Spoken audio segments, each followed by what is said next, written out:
Well, for more on this, I'm joined live by Dr. Max Otte, head of the Cologne-based Institute for Asset Development. Well, President Putin was saying that Russia's open for business. It's certainly been working hard to improve the conditions for foreign businesses and investors. Has it been successful so far, from your point of view? Well, of course, it's a huge task that Putin and Russia is facing, but they're making headways, and there's also some obstacles that Europe is putting up to Russian investment in Europe. So, indeed, there's also political obstacles, but those are present on both sides. And do you think those obstacles will be overcome? Obviously, money really does talk here, doesn't it? And it's important for those obstacles to be removed.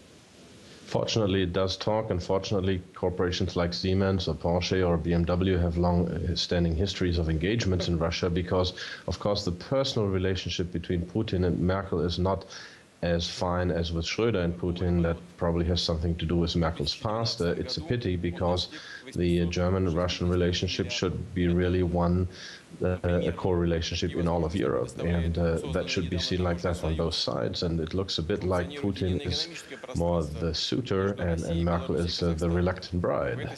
And certainly relations strained over the Cyprus issue between Europe and Russia. Do you think, though, that those economic troubles will actually see more funds coming back to Moscow, to Russia, and actually doing more good than harm from Russia's point of view?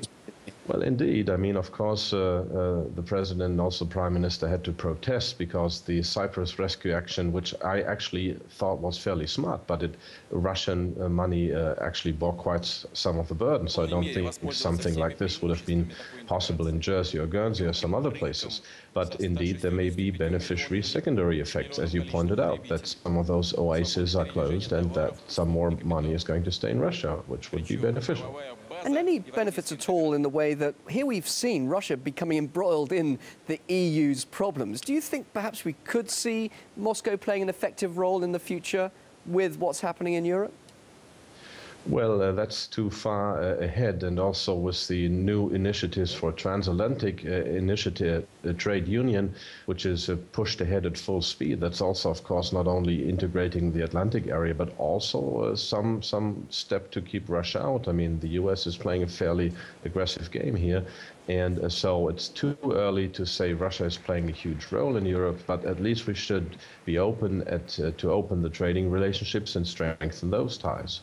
We've been talking about economic issues here. What about the political aspects? There's been a lot of speculation that relations between Moscow and Berlin are strained now due to the recent office searches of these NGOs here in Russia. But shouldn't Moscow actually be concerned about the activities of these kinds of groups operating on its own soil, as it were?